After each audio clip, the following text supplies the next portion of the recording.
But it's mid-December and I haven't really been doing a lot of videos on Facebook or on YouTube because I've been working through some things. And my ministry is to people who are struggling in some way or another, and that is who God has called me to minister to. And the main way that I minister to other people is to share my struggles.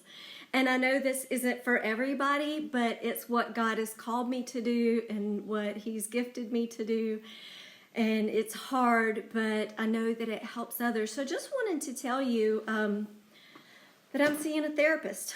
Christian counselor, therapist, call it what you want to, but I'm seeing a therapist now, and I want to tell you why and the journey that I took to get here.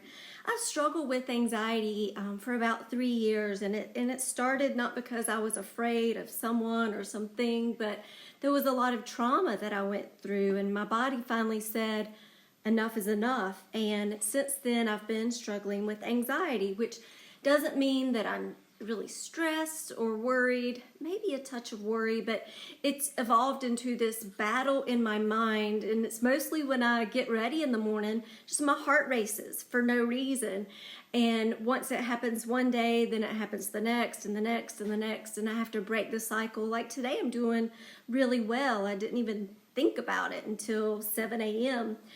So for about 2 years, I fought the battle against anxiety on my own, and finally broke down and went on medication when I realized that I wasn't functioning very well. And then this past fall, actually I guess it started in August and September, when I took a really hard seminary course that took about 20 hours a week, and it really wore me out physically, mentally, intellectually, in every way.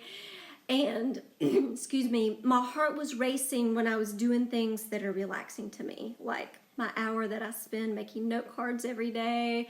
There was one day I was out making a stepping stone, had my hands all in grout, rubbing it over tile, my favorite thing in the world, and my heart was racing.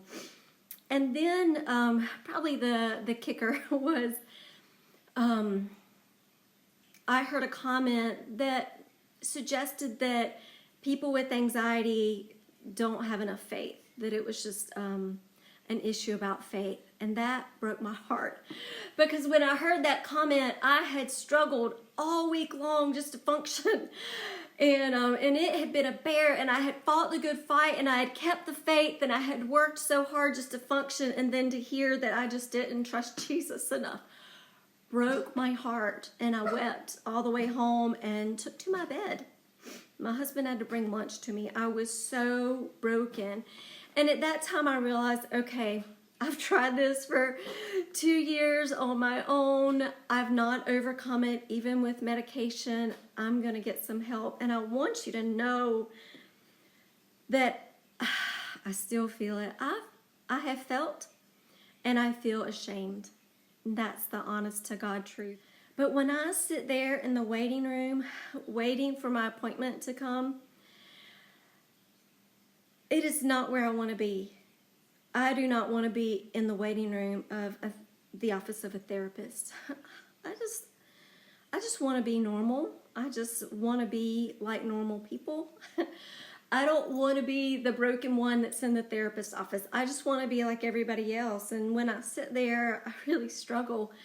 And for weeks when I would go to church, I would just weep at the altar because I wanted to be like everybody else. I wanted to be a Christian who could just function without medication,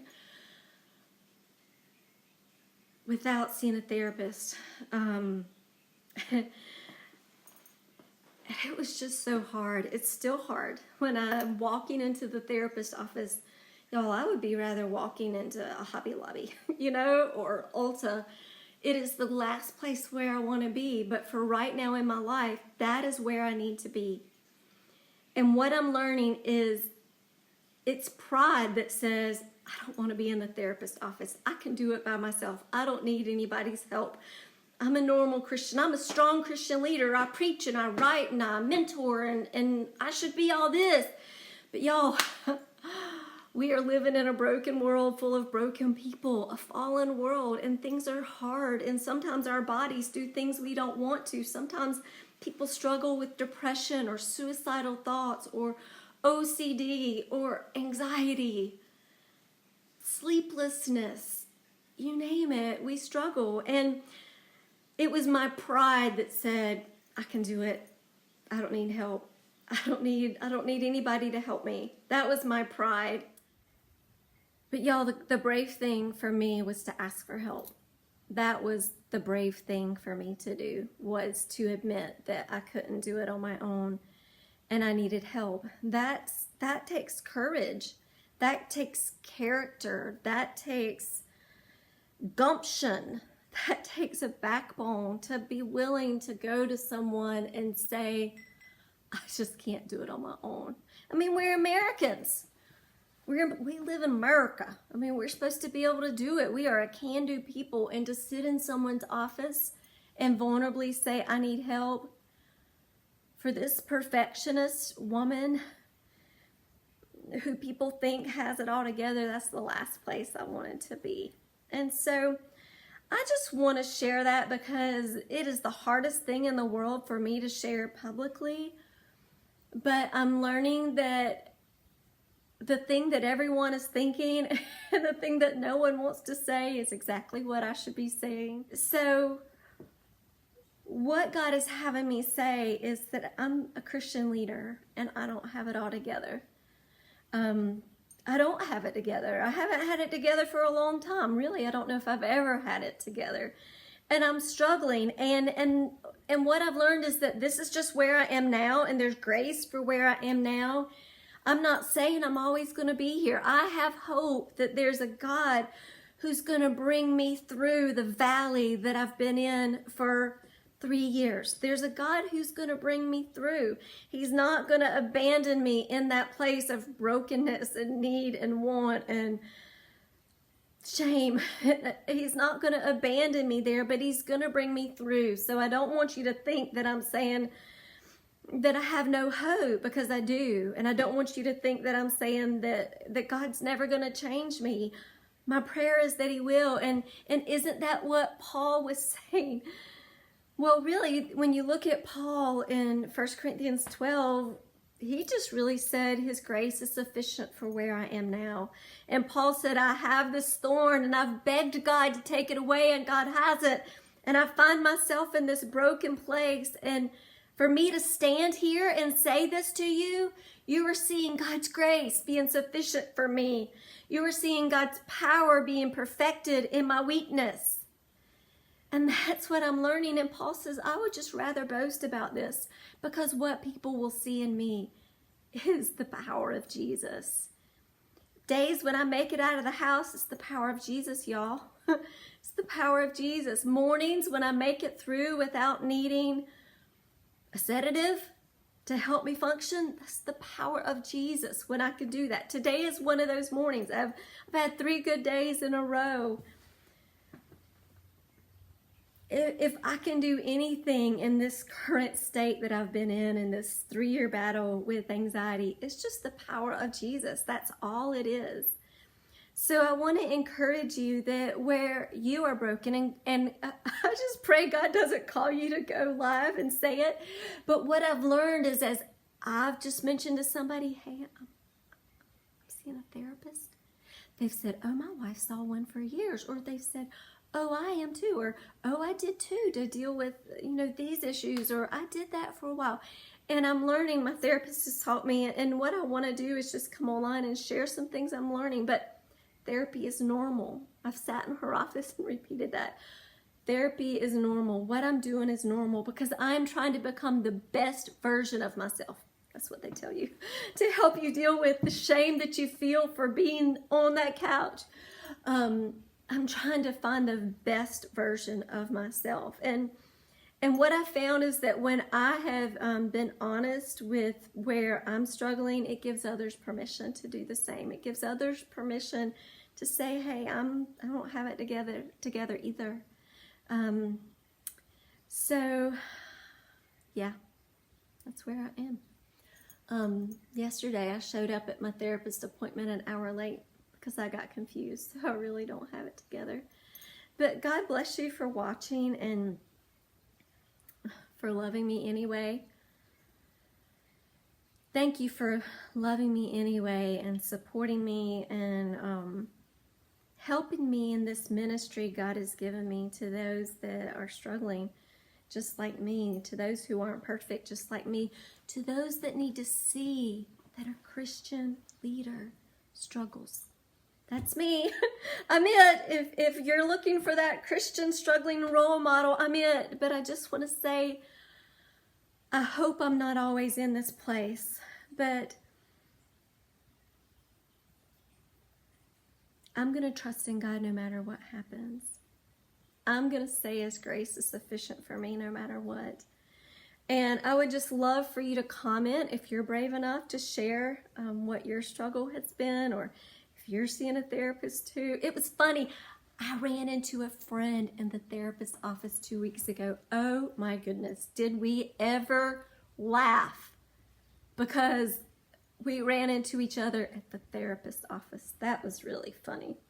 It helped me to realize that I'm not the only one who needs help. So message me privately if you need help. You can, if you're also in a place where you're struggling, email me at lisa@lisamorganmoore.com. Find me on my blog, lisamorganmoore.com. I've got some posts that I've written about this, and when I'm brave, I'm gonna post more of them. I'm also going to do some more Facebook Live videos and YouTube videos, just sharing the journey because it might help somebody. And if you're watching this, just pray for me the rest of the day because I'm going to be having a vulnerability hangover thinking, why in the world did I do that? Why did I say that? Why did I go public and let people in on my secret? And I might even delete the video because that's what I do when I'm afraid. But God bless you. God, I thank you that even in our weakness and struggles, you provide resources so that we can find help. People to help us get out of the pit of brokenness and frailty that we find ourselves in as humans. I thank you for doctors with wisdom. I thank you for therapists who help us learn how to deal with things like anxiety, who speak the truth to us when we've been believing lies. I thank you especially for Christian therapists who help us within the worldview that we live in, that there is a God who heals and delivers and helps. God, I thank you that your grace is sufficient for us. God, I thank you that we struggle, but we still declare you're good. We struggle, but we still make a difference. We struggle, but we still help others. I thank you that one day we will all be like Jesus, and there will no longer be any struggle or tears or shame waiting, sitting in the office because we're broken. Thank you for my friends. Thank you for the ministry you've given me.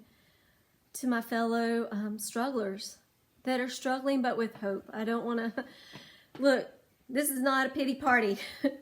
This is not my pity party. This is me saying we're Christians that struggle and there's hope and there's help and that you might need to get help too, and it's okay to get help. Slay your pride and say, I need help. And I will say that I'm doing so much better.